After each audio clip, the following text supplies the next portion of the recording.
Welcome to Voices of the Community, which explores critical issues facing Northern California communities. We introduce you to the voices of community thought leaders and change makers who are working on solutions that face our fellow individual community members, neighborhoods, cities, and our region. This is George Koster, your host. This episode is part of our series exploring COVID-19's impact on nonprofits and small businesses in the San Francisco Bay Area. Back in April of 2020, when we decided to create this ongoing series on COVID-19's impact, first on nonprofits and then on small businesses in the San Francisco Bay Area, we, like you, had no idea how long the pandemic would go on and what the health and economic impact would be in our community. Going into 2021, the pandemic is now killing more people, shutting down more nonprofits and small businesses, along with wiping out the livelihoods of families, neighborhoods, and communities. We will continue to shine a spotlight on the nonprofits and small businesses that make up the fabric of our community, along with the founders and staff who are struggling to deal with the impact of the COVID-19 pandemic on their operations, services, and sustainability until we can all get to the other side of the pandemic. Along the way, we will also share with you all the amazing solutions that our nonprofits, small businesses, foundations, and government leaders are working on to help us all get to the other side of the pandemic and come together to rebuild our communities with more economic, social, and environmental equality. I've been doing a lot of philosophy during these COVID times and realizing when the Greeks said, we invented art so that we would not die. It's sort of thinking that art is what keeps us alive and what keeps us alive even when we have passed. And I think in these COVID time, I think we really realize that is something that I think there will be a vibrancy when we can go back into a hall together and experience art together as a community. So Nicole, could you please introduce yourself and provide our audience a quick overview of your background and why you started Opera Parallele? My name is Nicole Paiement, and I am the General and Artistic Director of Opera Parallele. And I started this company because I was very eager to not only collaborate with a lot of artists in the area, but specifically with living composers, and also try to find a way to sort of demystify what opera is about, bringing it into the 21st century by telling relevant stories and embracing modernist and really making opera as compelling as it can be. And, our vision is creating opera of our time and being part of this community through the art of storytelling and beautiful music. Why Opera Parallele? Why the name? Why the name? Yes, there was a lot of reason for that name. At first, we have this saying in French called cinéma parallèle, which is kind of not the mainstream opera. And I was very interested all through my career. I've been interested in more obscure works or things that were not mainstream. But also, and more importantly, I really wanted to create a company where collaboration was at the core. And I felt that like working in parallel together. And in French, we say that travailler en parallèle. And so I thought, let's use that word as our core name. And it's really developed into a very interesting way of working as a company, not only because of the way that we work as a team. There's a company-wide collaboration that's very a distinctive style of how we work as a company. But also we really seek works with the company that encourages a diverse team of collaborators and that provides opportunities to work with other art forms, as far as fabric designers and clay artists and these things that you would not normally have on stage or on the operatic stage. We try to identify the works that will bring those collaborations and bring artists together. And what are some of the key programs of Opera Parallele? So basically, the way that our season generally works is that we have 3 productions. The first one is kind of a grander production, generally done in a larger space. And with that larger production, we think high impact and low cost. So basically bringing in what we talk about as being a grand experience in an intimate setting. So even if it's a grand experience for us, it will be in a hall, let's say like the YBCA Theater, which is about 750 seats. So not your extremely large space, but a space that accommodates a larger work, such as, let's say, Dead Man Walking that we've done, or Great Gatsby, or these kinds of work where basically there's a pit that accommodates an orchestra of about 30 musicians. So that's kind of our larger production. And then we always do a secondary production that is more experimental, that is more site-specific, and that brings us into various neighborhoods and explores not only new sound worlds, but explores even deeper relevant stories that are perhaps less often brought to the stage. I think of a production, for example, of Anya 17, which dealt with human trafficking, for example, or things like that. So this kind of smaller productions. And then we have a third kind of production, which brings us to our community engagement activities, which we have a lot of, which is called the hands-on opera. And that's one that's very close to my heart because it brings the community and engages the community into the performance of opera. Now, these works are commissioned operas, generally from composers from the San Francisco Bay Area. They deal with relevant stories that really affect our community, but they bring into the fold students or young singers, and even now actually we're expanding to the older community, and they become the chorus of this production, basically a professional production where you have professional singers and musicians and staging and costumes, and you're bringing those young people into the fold of producing opera. And we present those in the community free of charge so families can come. And it's very much a program that we cherish a great deal. So that's called Hands-on Opera. So these are our three kind of main productions that we do. And then we do a lot of other activities, such as community activities that we call the Bullhorn program, which comes actually from a production that we were going to do of Harvey Milk, where we had a whole community conversation series developed. And we decided now to keep the bullhorn as an idea of amplifying the voices of our community into different community engagement activities that we do throughout the year. And so staying with the hands-on piece, you have Harriet's Spirit. Could you talk a little bit about that? Because it's based on Harriet Tubman. Yes, this is actually a commissioned opera that we initiated in 2018 with Marcus Shelby as the composer that many of our auditors will know, and Roma Olvera, who is the librettist. And basically, actually, it is using the spirit of Harriet Tubman as an inspiration to a young girl to overcome bullying in school. So it's really about bullying. It's a very contemporary problem that we have, but bringing the spirit of Harriet Tubman. And we did this preliminary opera, this first version of it in 2018. And it was actually a wonderful collaboration with the African American Arts and Culture Complex and student from the Rooftop Alternative School. And it was so successful that we decided that we would expand on the opera and that we would orchestrate. Originally, it was just with piano, and that we would create really a longer and a more developed opera so that it could become part of the canon of family opera. So we are actually, even with COVID, we are doing a workshop in May of this new version. Marcus has orchestrated it for 11 musicians, and we're going to workshop it. And then next fall, in our next season, we will be performing it actually in the community and also hopefully in collaboration with the Hillsburg Jazz Festival, where Marcus Shelby is now artistic director. So we're working on various collaborations to present the opera in a few different venues. But we're very, very excited by this piece. Marcus is our second composer for hands-on opera. We often keep a composer for a few operas so that the composer gets the experience of composing more than one opera, because that's often the problem is you write your first opera and then when do you write your second? You don't always have that opportunity. So we seek composers that are really well-crafted in other fields, but have not perhaps yet had the opportunity to write an opera. Marcus had never written an opera.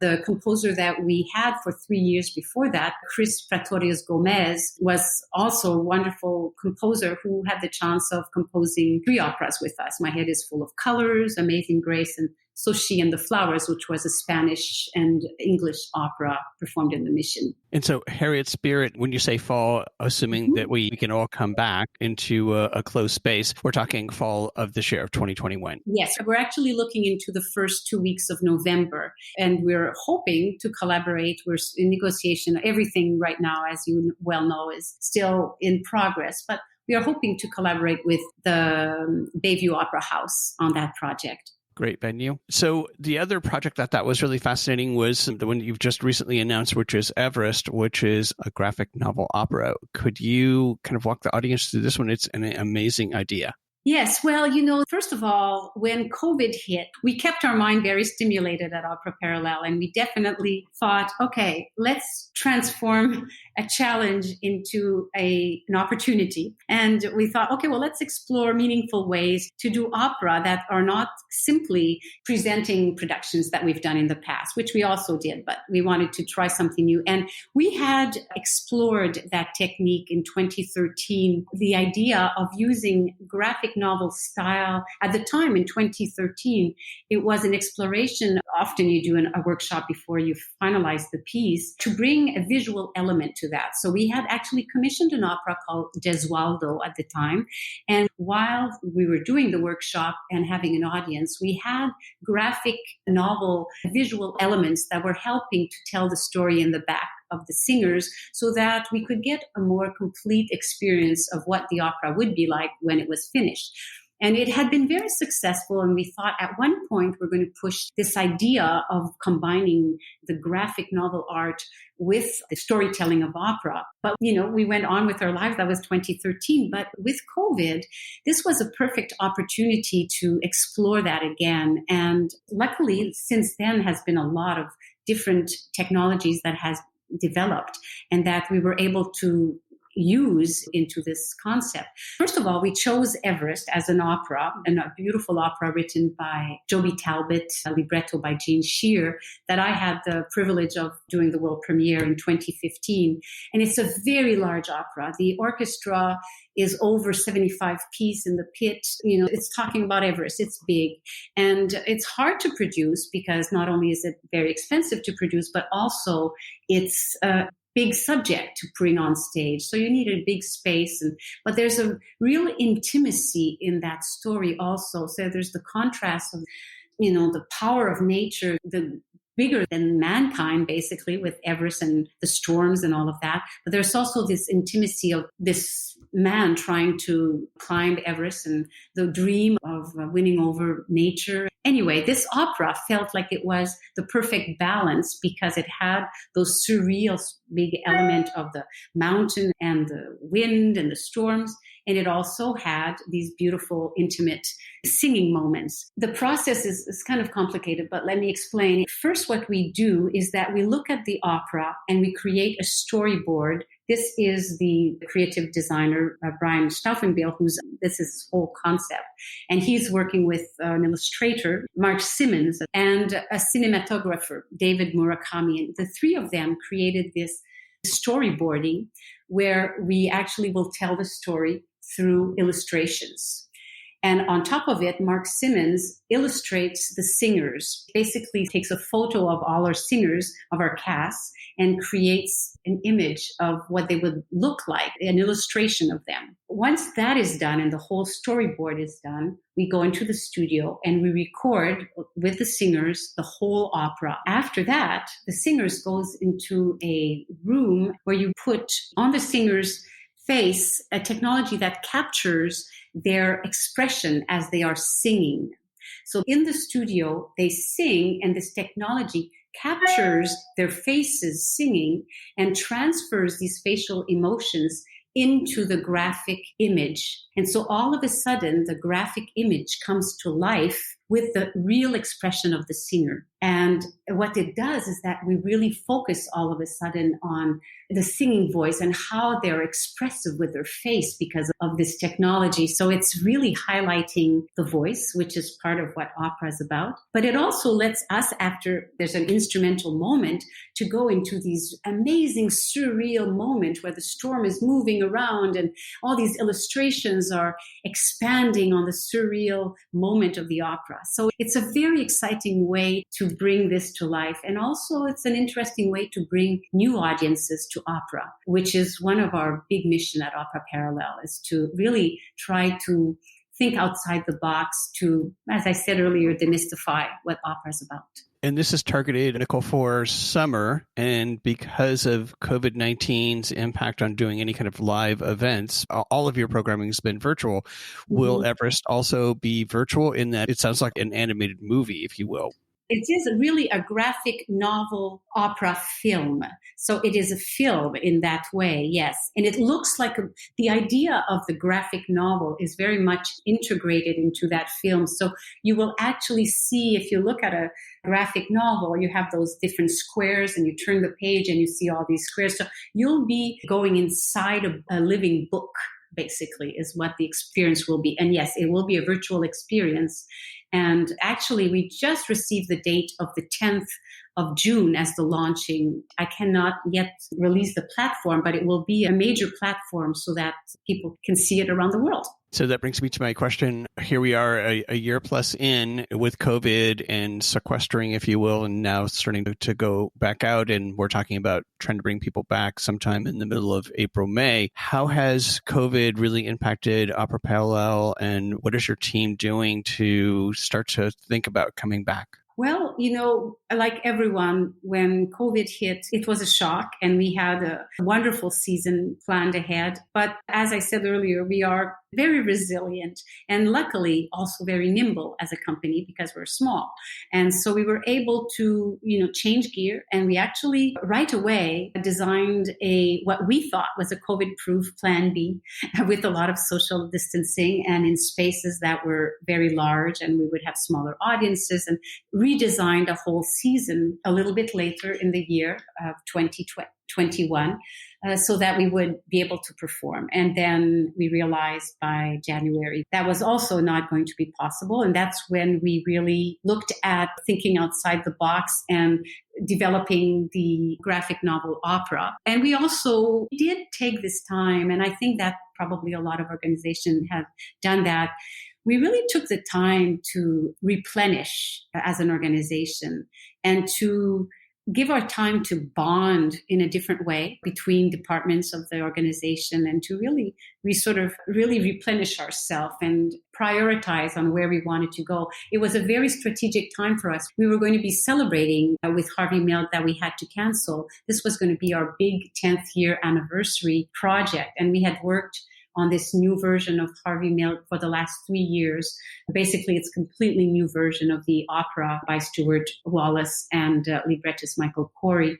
So because this was our 10th anniversary and it came as a shock, we thought, let's think about our next 10 years. So it gave us a lot of time to have quality time and to keep ourselves stimulated by what was coming ahead. And, we redid our strategic plan. We have a 5-year plan right now of repertoire we want to do, of collaborators we want to work with. So we use the time well. That being said, we're hoping to be back with live performances next year. One of the things that was difficult for all of us, I think, during this time was that we lost a bit of our relationship. We wanted to maintain a relationship with our community. So we actually just launched last month a very small, informal series called Close Up. They're very not big produced half hours, where it's an opportunity to have an intimate half hour with a singer and a pianist or another instrumentalist, and basically choose repertoire that they'd like to share. We have themes for each of these short close-up, and they sing, they talk about why they chose that. It's like behind the scene kind of little recital series. And we have one every month. It's called OP Close Up online series. And they're very lovely and refreshing, and they're meant to just be a little bit of fresh air during your day. And once they launch, once a month, they're there until the next one comes in. So you can watch it whenever you want, or you can watch it as many times as you want.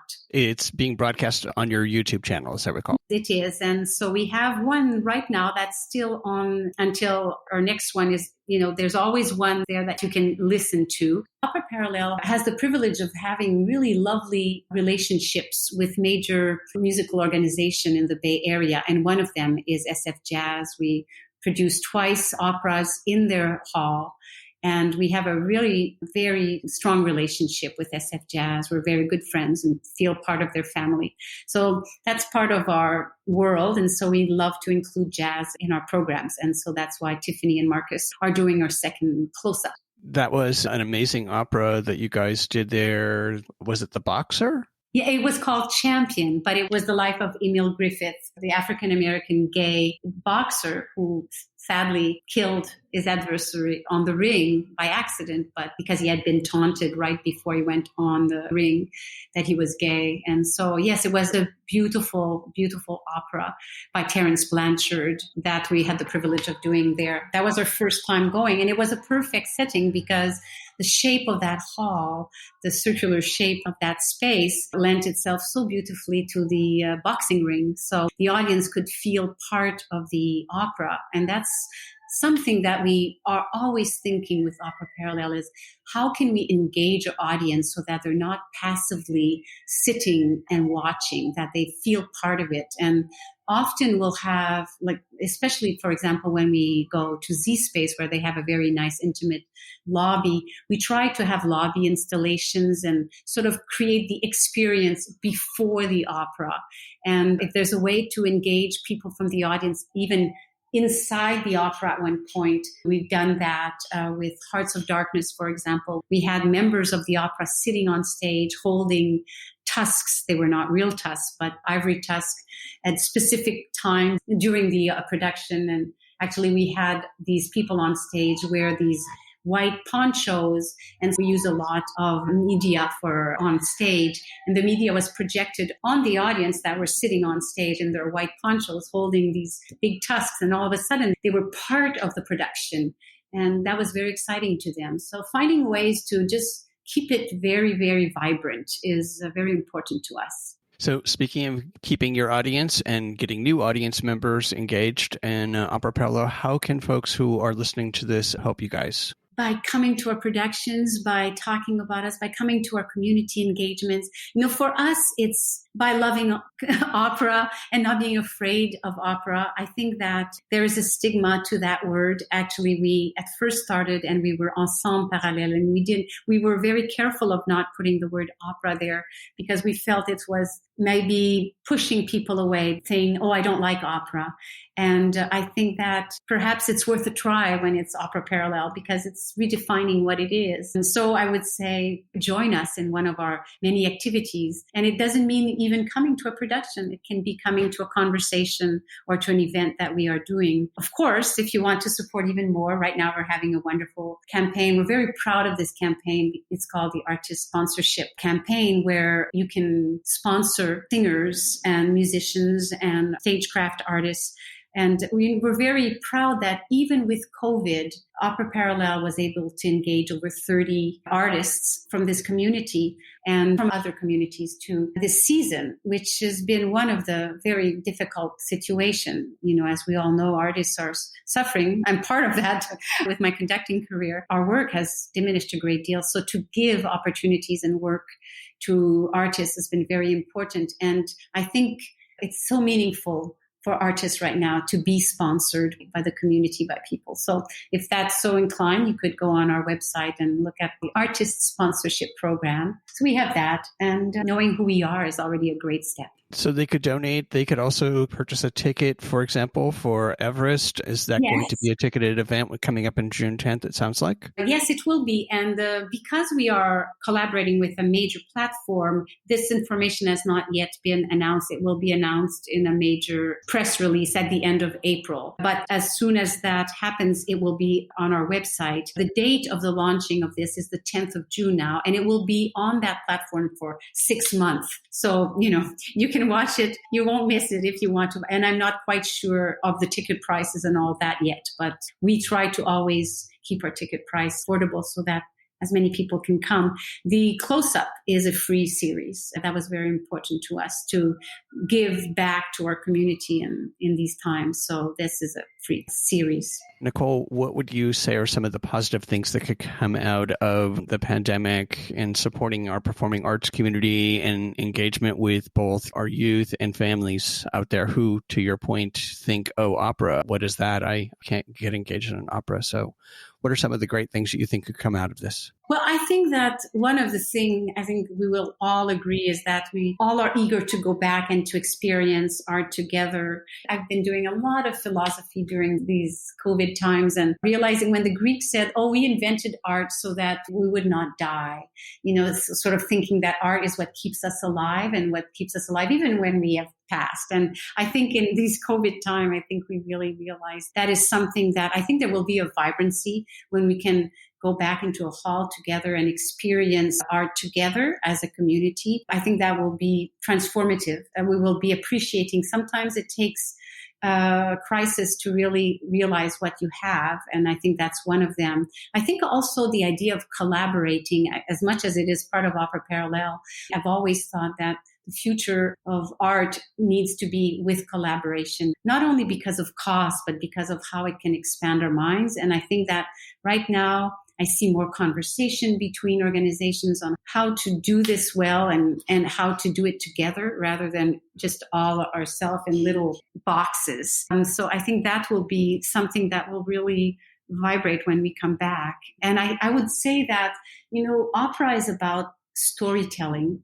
And storytelling is one thing that we all share. It's something that's in our core as human beings. And I think if we think of opera as storytelling with the use of beautiful music and scenery and, the visuals that go with it, and if we tell the right stories, which I think is very important, and we say it in the right way, then it's uplifting. So I would urge people to think of opera more as a storytelling experience than this long and laborious thing that you have to understand. That was wonderful. And such fascinating stories. To your point, Opera Parallele's not your grandfather's opera. No, it's not.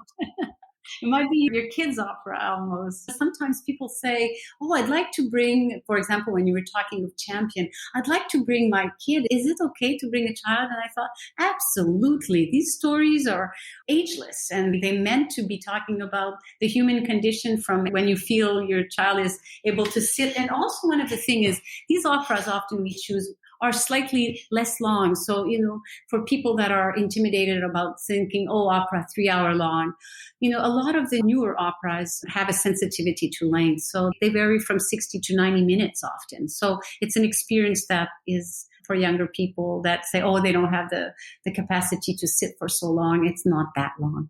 Thank you, Nicole, for sharing the work of Opera Parallele today. We will make sure that listeners have your contact information, website, and social media so they can follow Opera Parallele Productions, purchase tickets to your productions, get engaged, and support your mission. Please stay safe and healthy out there as we work our way through this very strange new normal. Thank you again, George. That's it for this episode of Voices of the Community. You've been listening to the voice of the Artistic and General Director of Opera Parallele, Nicole Paiement. To find out more about Opera Parallele's graphic novel opera, Everest, and to participate in their artist sponsorship campaign, please go to operaparallele.org. Please tune in to next week's show where we'll be featuring the voices from Theater Bay Area about how they're helping theaters and theater workers through the pandemic, and Cal Nonprofits about their development of government policy and resources to support nonprofits as they struggle to survive through the pandemic. And on May 12th, our Stockton radio broadcasting partner, KWDC, will be broadcasting the final 2 episodes of the radio documentary series on the city of Stockton, California. You can stream the May 12th, 4 p.m. 90-minute broadcast on kwdc.fm or from my website, georgecoster.com, and click on Voices of the Community, and then click on the Stockton series. We hope that you enjoyed the insights, points of view, and personal stories from the voices of changemakers and their nonprofits and small businesses featured in this series.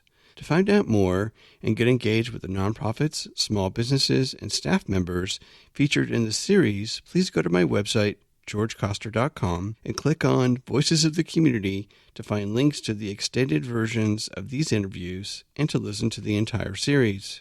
After listening to these stories, we hope that you will consider making a donation and volunteering to provide a hand up to your fellow community members. I want to thank my associate producer, Eric Estrada, and Casey Nance at Citron Studios, along with the wonderful crew at the San Francisco Public Press and KSFP.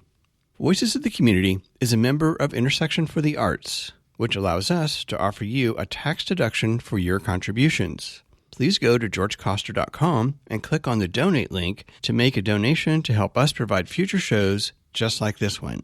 While you're on our website, you can enjoy our archived past shows, which feature community voices working on solutions to critical issues facing Northern California communities. And you can sign up for our newsletter to find out more about future shows, as well as shows and events from the organizations that are included in our episodes. Take us along on your next COVID walk by subscribing to Voices of the Community on Apple Podcast, Spotify, and Google Podcast, or wherever you get your podcast. You can follow us on Twitter at George Coster, and we'd love to hear from you with feedback and show ideas, so send us an email to george@georgecoster.com. I'm George Coster in San Francisco, and thank you for listening.